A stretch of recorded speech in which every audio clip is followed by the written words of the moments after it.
Good morning, everybody. Good job. Good job. You guys are getting really good at that. Hopefully, though, we'll be seeing each other sometime in person pretty soon. But if not, keep doing what you're doing because I can tell every time you say good morning, Mr. Paul, I can hear you loud and clear. And I really, really appreciate it.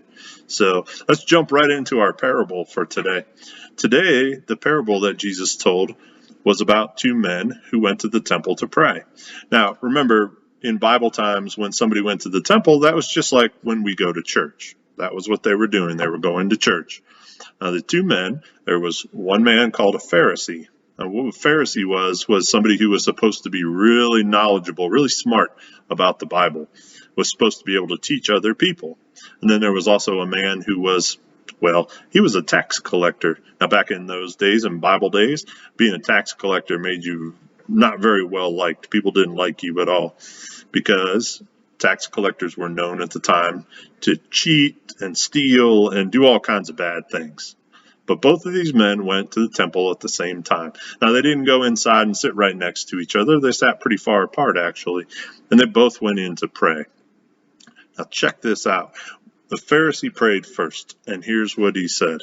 He said, "Hey, God, it's me. First thing I want to tell you is thanks for making me the best.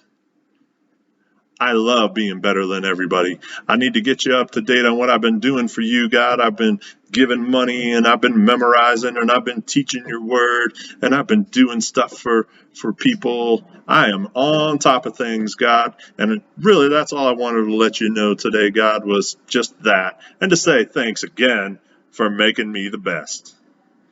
And that was the Pharisee's prayer. Now, I've never heard anybody pray like that in a regular church.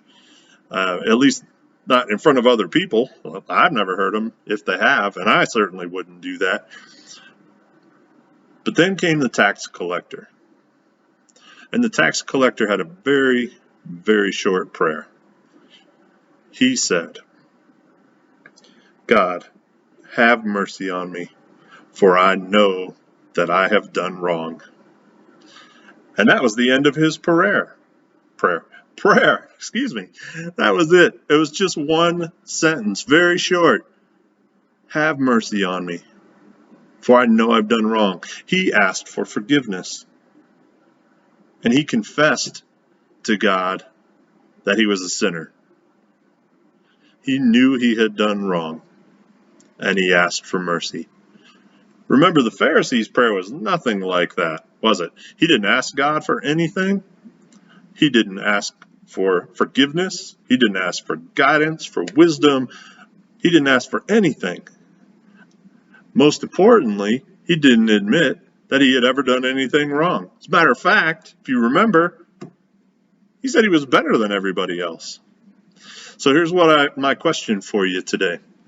Of those two men, which one do you think made God happiest? The short prayer or the long prayer about himself? The long Pharisee prayer? Well, I know you guys are smart enough to have figured out by now that even though the tax collector was not a nice guy and that he wasn't well liked by people, God loved his prayer. And God honored his prayer. And God did have mercy on him. You know what God did with the Pharisee's prayer? He didn't even listen to it. He didn't even bother. Because really the Pharisee wasn't praying. He was bragging. He showed no humility. Humility is when you put yourself, you put your needs after others. When you're being humble, you recognize that other people are more important or as important as you. And the Pharisee wasn't doing that at all. Those kind of prayers make God sad. So I want you to remember, the next time you sit down to pray, there's only a couple things that God wants to hear from you. He wants you just to acknowledge, yes, God, I know I've done wrong, and I ask for forgiveness. And you can thank him for all the great things that he's done for you. He loves to hear that. He also loves just to talk to you. So remember, next time Pray like the tax collector.